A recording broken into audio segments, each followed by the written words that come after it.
蒙面财经，朋友们好。那今天呢，跟大家聊两个问题。第一个呢是有关华为的华为的生死时速。那第二个呢是关于国内芯片产业类股票的，算是呢给大家提个醒。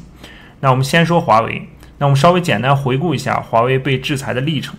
那华为的这个第一轮制裁呢，是从2019年5月16号开始的。那当时呢，华为是被列入了美国的实体清单。那当时主要的影响呢是华为的手机在海外的销售。原因呢就是谷歌的相关的应用在华为手机上都不能使用了。那大家也知道，我们随便呢换一个手机没有问题。但是有些软件的应用呢确实粘性很高根本就离不开。所以当时呢，美国的第一轮制裁主要是影响了华为在海外的市场但是没关系，这个有句话叫体外受损体内补那华为呢加强了国内市场的手机攻势，手机的市场份额在国内的这个市场份额迅速上升。那华为呢，在国内的市场份额呢，一举蹿升到了40%以上严重的挤压了国内的其他品牌的销售如果你看2019年5月份以后的整个国内手机销售市场的份额，你就会明显的发现华为的这个势头很猛，一下子上来了。那小米OPPO、vivo 他们的市场份额被挤压了。那这个呢是华为的第一轮制裁，冲击呢主要就是海外市场，主要呢是在软件层面。那华为手机的硬件制造呢，基本可以说不受影响，而且呢，这个根本就没有重伤到华为的根本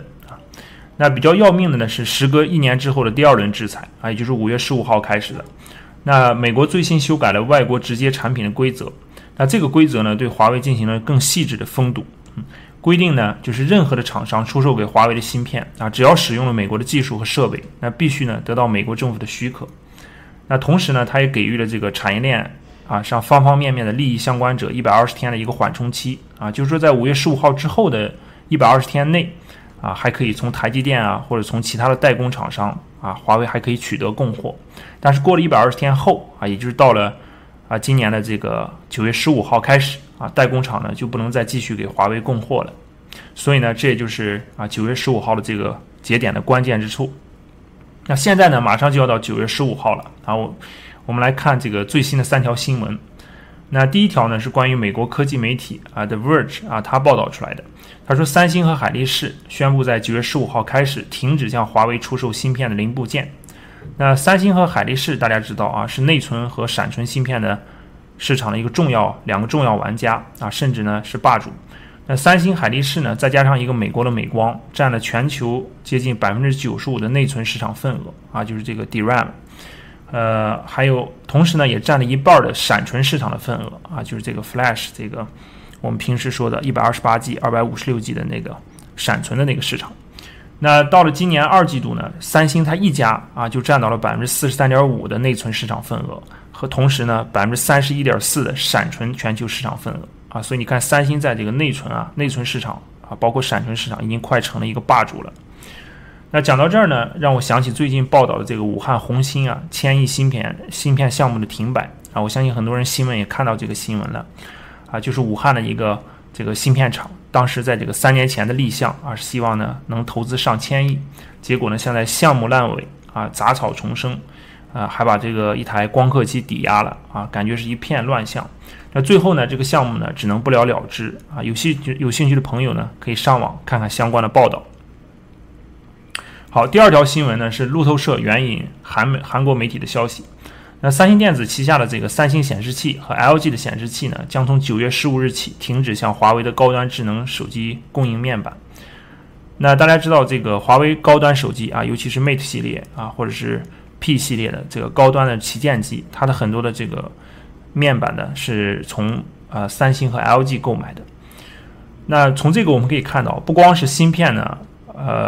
不给供应了，就是刚才说的是存储芯片和内存芯片三星和海力士。那同时显示器呢也停摆了。那很多朋友呢对半导体的理解呢，认为只局限于芯片，而且是局限在这个逻辑芯片，也就是 CPU 上。那其实从 CPU 到存储芯片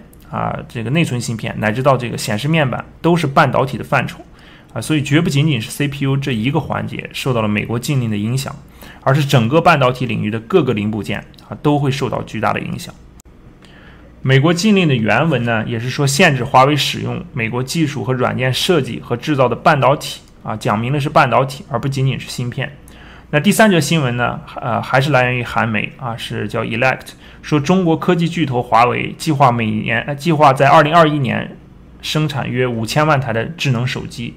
那这个呢是比2020年的出货量将减少74%。那知情人士表示，华为与韩国分包商分享了这个2021年的目标所以韩媒呢应该是从这个韩国的分包商那边获得的这个消息。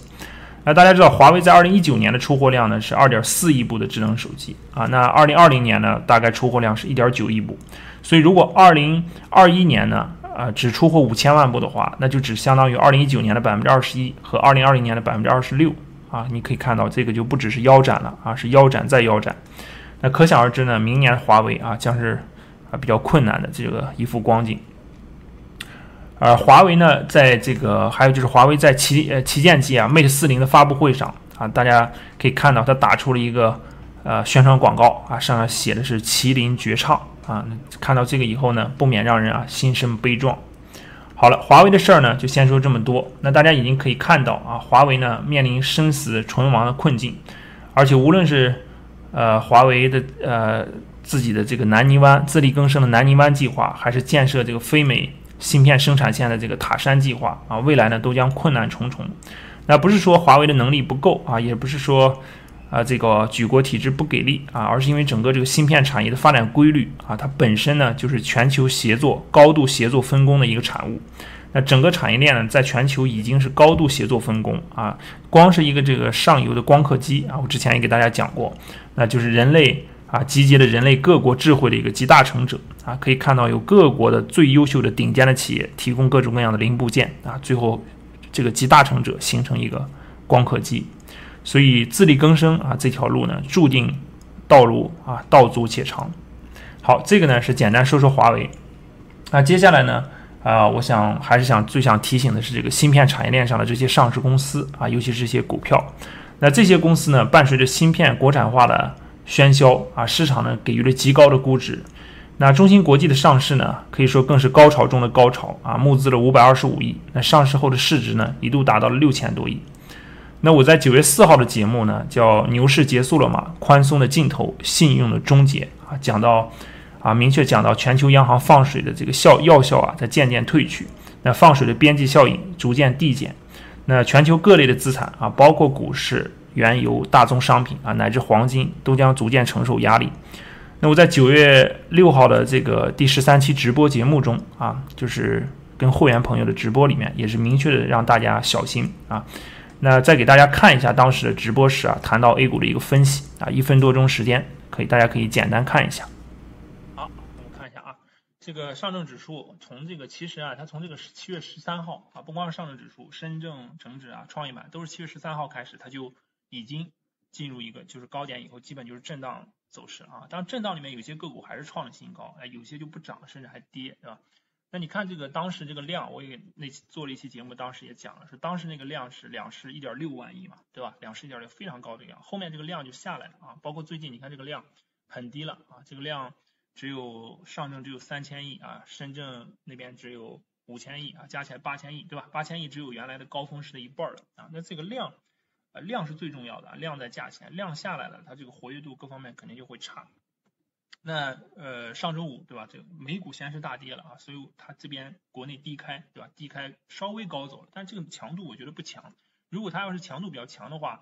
低开高走，一个是量能要再大一点，第二个呢要再往上再多收复一点就是我从技术角度去给大家分析就说这个事情。我觉得它也还是偏弱的，就是上周五这个走势不够强所以说下周一还是要小心的，下周一要小心一点。好，我们回到芯片股票这个话题。那未来呢要考虑4大风险因素，那这4大风险因素呢可能会导致国产芯片类股票的大幅回调。那第一个风险因素呢就是全球央行放水效应的逐渐退去。那我想强调一句话那就是不放水呢是万万不能的但是放水呢不是万能的。那全球央行大家知道，不管是强大如美联储还是控制力如中国央行，那放水呢都是有副作用的，更是会边际效应递减的。那你吃兴奋剂呢可以顶一阵子打止痛针呢可以顶1天，猛嗑毒品呢也只能维持1周。那药效呢终有退去的时候，当药效退去之时呢，即是刻骨疼痛来袭之日而且前期呢，这个毒品吃的越多啊，成瘾性越大，依赖性越强，那药效退去之时呢，也越痛苦。那我之前讲过，这种指数化的这个货币增长啊，这个信用膨胀，那纵然呢令人心生迷幻啊，如痴如醉啊，就好像这个 party 永不结束。但是呢，中国的银保监会主席郭树清呢，他讲过一句话啊，我觉得讲的不错，就是天下没有免费的午餐，天下也没有不散的宴席。好，这是第一个制约因素，也是呢最重要的宏观背景因素。那国产芯片股面临的第二个巨大风险呢，就是华为9月15号大限即将到来。那华为呢将面临生死时速的考验。华为大家知道是中国信息技术产业的一个龙头企业啊，它对中国整个芯片产业上下游的带动效应是巨大的。那华为的生死时速呢，其实同时也是中国整个芯片产业的生死时速。华为的销售额啊，每年的销售额在18年以后啊，基本就是在8000亿以上的一个规模。那有千万的这个大小供应商呢，是围绕着这棵参天大树啊，吸引这个可以说是吸收肥料啊，共同生长。那这个华为的困顿，华为的停止，它将放慢整个中国芯片产业链追赶西方的速度。那同时呢，给中国芯片产业链上的上下游带来巨大的冲击。另外呢，华为它也是一家有着全球有将近20万员工的巨型企业啊，可以说提供了大量的高收入岗位。之前呢有句玩笑话啊，说华为如果大裁员的话，整个深圳的楼市啊都要抖3抖。那华为大家知道，同时也是理工科高院校啊吸纳就业的一个大户啊，可以说是第一大户。那每年有大量的985高校的学生呢涌入这个大熔炉啊，开始他们这个修炼和提升之旅。那国产芯片股的第3重考验呢，就是芯片制造的这个龙头啊，中芯国际。那中芯国际大家知道7月份呢，这个带着巨大的光环啊，这个还有中国芯片制造崛起的一个使命吧，上市。那从参加这个股票战略配售的29家机构的阵容啊，你也能看出来啊，都是中国最顶级的啊，具有官方背景的超级金主。大家可以看一下这个名单啊，我把这个名单列上去。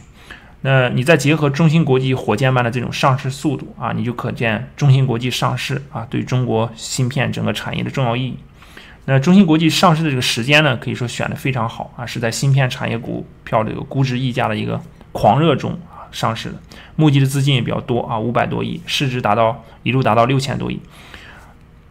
那但你就是这家众星捧月般的公司啊，在过了上市以后的1个月啊，也就是绿血保护机制过完以后啊，就踏上了一路绵绵不绝的下跌路程啊。大家可以看一下它这个股价的走势啊，最近下跌的比较惨烈。那对中芯国际呢，还有一个悬在头顶上的达摩克斯之剑啊，就是中芯国际也有可能面临被纳入美国的这个实体制裁清单。如果这样的话，就意味着中芯国际啊，从美国的任何公司进口原材料啊、元器件啊都必须经过美国政府的特殊许可。因为中芯国际呢，它虽然是中国芯片代工制造的龙头啊，但是它离这个国际上的这个芯片制造的代工龙头台积电这个包括联电其他的企业的差距还很远。但是呢，中芯国际被国内呢可以说寄予了厚望。所以如果中芯国际如果被制裁的话，那整个它的上游的很多的国产设备商包括原材料供应商，那命运都会受到影响因为他们呢是绑定在中芯国际这个大客户身上的，通过这种设备材料的这种共同的磨合、测试、调试，来逐渐的提高自己的技术水平的。所以中芯国际如果受到制裁的话整个中国芯片制造的这个产业链也会受到重击。好，这是第3个这个风险因素。第4个风险因素呢，就是国产芯片股它本身的一个高估值。那大家知道，在19年初以来，整个这波牛市除了券商板块以外，还有3个核心板块都受到了资金的无限青睐。那有很多的大牛股在这个3个板块中诞生这3板块就是消费、医药、科技那科技里面很重要的一块就是这个芯片产业链的上下游。那消费和医药大家知道涨到今天呢，虽然估值也是非常高但是没有科技股那么夸张。那科技呢这方面呢因为人们对这个国产替代芯片强国有无限的憧憬，所以给予了非常高的估值溢价所以你可以看到科创板的这种高估值100倍、200倍、300倍包括一些芯片的龙头股的这种高估值。那当货币之水呢渐渐退去的这种当下估值呢又达到了市梦率，所以这种科技板块可能最先受到考验。那估值收缩的空间呢是极大的，股价下跌的风险也很大希望大家对待投资呢永远心怀8个字战战兢兢，如履薄冰。好。好了，今天的分享呢就到这里啊。最后呢，给大家总结一下，今天呢给大家讲了华为即将到来的9月15号的大限啊。这个大限呢不仅仅意味着我们普通人理解的 CPU 的芯片啊，它同时包含了一切广义上的半导体零部件啊，包括存储芯片、面板等一系列用到美国技术和设备的半导体产品。